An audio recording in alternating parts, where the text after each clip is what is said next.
Are you ready to meet a few of our killer whales? Yeah! Oh, come on, you guys. I think you're going to do a lot better than that. I said, are you ready to meet some of our killer whales? Awesome. Well, coming up first, he is our gentle giant at 24 years old and over 8,000 pounds. Please put your hands together for the very gentle, the very handsome Keet. Now up next, she is also 24 years old, a little bit over 5,000 pounds, and by far our most athletic whale. She takes my breath away on a daily basis. She's going to do a small jump right there, but focus your attention to the center of the pool and give a big round of applause for Shouka. Woo, beautiful. And up next, he is the goofball of our pod. He makes me laugh on a daily basis. At 14 years old, he is still a juvenile male, but he is well over 7,000 pounds already. Please put your hands together for Ikaika. And last, but certainly not least, our largest female at 8,700 pounds. She too, like Keet, is a gentle giant and very, very athletic. Please put your hands together for Corky. Great job, everybody. Well, thank you so very much for joining us today. As some of you may have heard, our current stadium is under construction for our new Orca encounter. Now, this will be a brand new presentation where you, our park guests, will be able to learn about our whales and see how we care for them each and every day. In fact, it was my own curiosity about nature and love for animals that led me to working right here at SeaWorld. Now, I've been very fortunate. I've been a trainer for a little over 13 years, and I have had the privilege of working with these killer whales for the past 5. Now, today I'm joined by a few of my other trainers, so I'm going to go ahead and introduce them. Working with Keet, we have Carly. Working with Shouka, we have Liz. With Ikaika that summer. And working with Corky is Missy and Sam. We absolutely love sharing our passion with all of you, and we are honored to inspire others to protect our natural world. All right, well, let's talk about our whales. Did you know there are actually 10 different types of killer whales? Scientists refer to them as ecotypes. They live in different habitats, they have different body types, and they even pursue different types of food. Now, although each ecotype is different, they are all members of one species or sinus, Orca.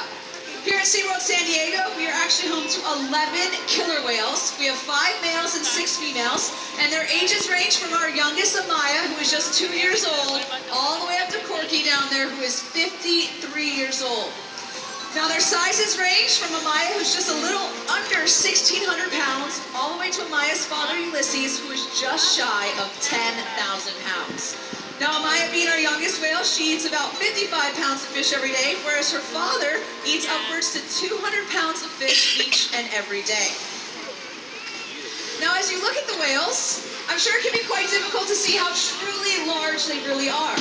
Well, that black and white color pattern is actually a type of camouflage that breaks up the size and the shape of the whale from their prey. And this is something called disruptive coloration. A very common question we get here is, why do some dorsal fins curve? Well, the dorsal fin actually has no skeletal structure such as bone to support the height and weight. It is made completely of a dense connective tissue. So, if a whale spends more time at the surface of the water, whether it's here at SeaWorld or out in the open ocean, that tissue can bend. Now, unlike the dorsal fin, the pectoral flippers on either side of the killer whale's body do have a bone structure. And it looks like Keet is going to be heading out to the center of the pool to give all of you a great big wave. So go ahead and get those hands up. You can give them a great big wave back. Now, Keet, being a mature male, has giant pectoral flippers. Very nice. The cool thing about our hands and their pectoral flippers is they have a very similar bone structure, and the killer whales use them for steering and stopping. Now, I'm sure you've noticed those beautiful white oval eye patches that are on either side of the killer whale's head. Well, their eyes are actually located directly in front of those eye patches at the corners of their mouth. Now, the white oval eye patch, along with that beautiful gray saddle patch behind the dorsal fin, are used by killer whales in social situations such as hunting and swimming.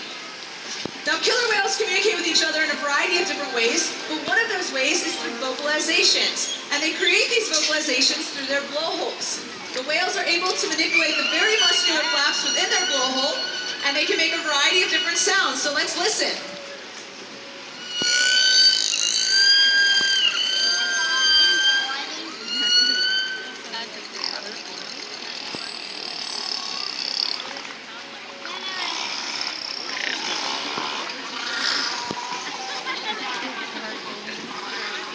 Each type of killer whale, each pod has their own dialect, their own unique set of calls. But don't forget, they also use their bodies to communicate. Now a jump like this that Ikaika is about to do for all of you, get ready.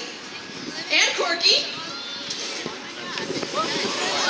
Now that is called a breach. You saw a side breach and a belly breach. And that's where the whale is using their body to make a sound on top of the water. When the whales use their bodies to slap the water, they make a commotion both above and below the surface. Now this could be to show a little power, to display a little excitement, or even get the attention of the other whales. Now though killer whales communicate using vocalizations and body language, we communicate with them through signals. And this ongoing communication is a very important part, establishing the strong relationship that we share with each and every whale. And it's through this relationship that we are able to train husbandry behaviors. Husbandry behaviors are very important because they actually allow the killer whale to participate in their own health care. Now, for example, when we ask a whale to offer their tail flukes, we have Ikaika doing an excellent job over here. If I were a veterinarian, I could come right in here and I could get a blood sample from the very prominent vein that runs towards the surface of the tail fluke. Shouka is also doing a nice demonstration. Now we do this once a month and we make sure that everyone is very, very healthy. Now the slide out behaviors, I believe Keet is going to show that off again. This time he's going to be facing you. So get those cameras ready because it is a pretty impressive behavior. But it's also a very crucial husbandry behavior. Very nice, buddy. This actually allows us to weigh our whales every single week. And we do that, we track their weights, we make sure everyone's healthy, and of course the calves are growing properly. Now the high energy behaviors ensure that our whales get the exercise they need each and every day.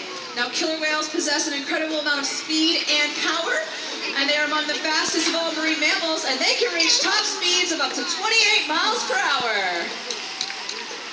As you can see, all of the whales are incredible swimmers, but what is really inspiring is how they are able to lift almost, looks like it's going to be Shouka, so over 5,000 pounds completely up and out of the water.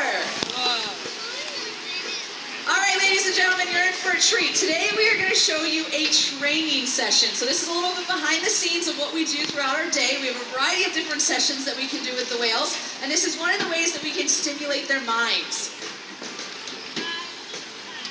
All right, so today we're going to see a brand new behavior that we're actually training for our brand new Orca encounter that I mentioned earlier. So today, Keet, right here next to me, is going to be working on a behavior that we have named as trainers a carousel, so we can kind of keep it in our minds. And it's kind of that basic idea.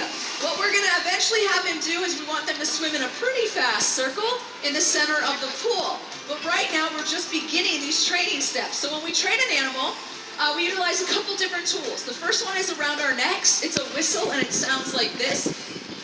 Now that tells the animal, great job, you've done exactly what I'm looking for. You can come on back to me and I'm going to give you something you enjoy, whether that's fish, ice, snow, or toys.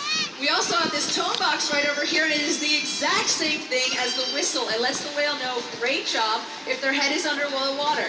So right now the idea of this behavior is Missy and Carly are going to be working it together. The whales are very large, so sometimes it's easier to train behaviors with multiple people.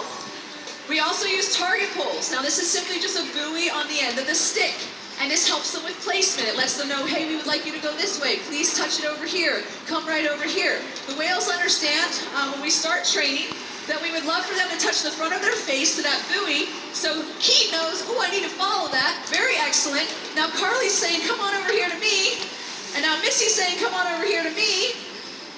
And he's going to hopefully keep doing a circle. This is wonderful, ladies and gentlemen. He hasn't been learning this for very long, and he seems to have picked it up very, very quickly.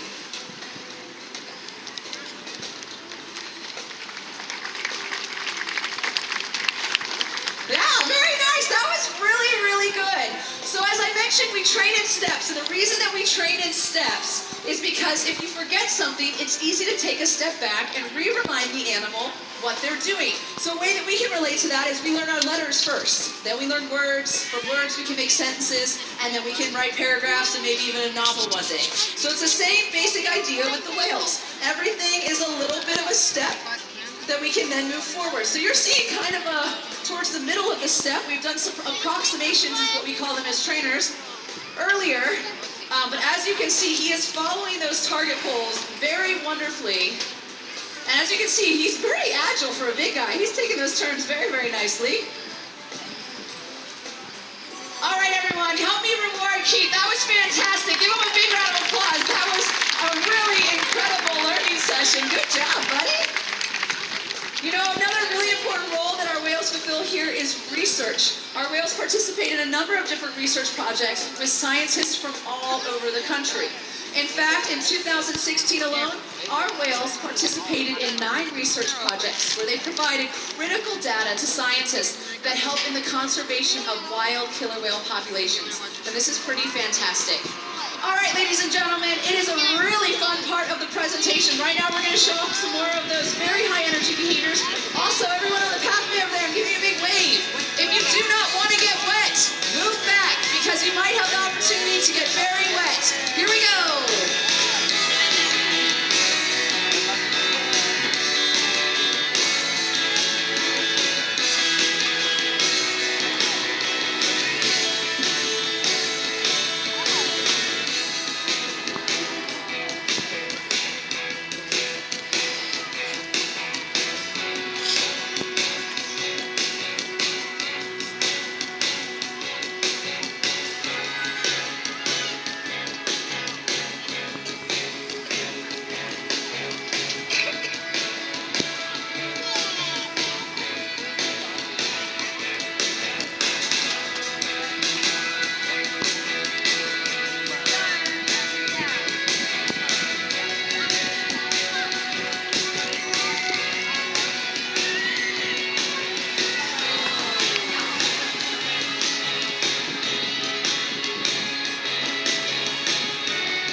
Incredible species, but their ocean homes face many challenges. Small things like using recyclable bags, eating sustainable seafood are all things that truly can help. It's our world, it's our chance, let's make it right. Once again, thank you so very much for joining us here today. We hope to see you later this summer when our Orca encounter opens, and have a great rest of your day here at SeaWorld San Diego, everyone.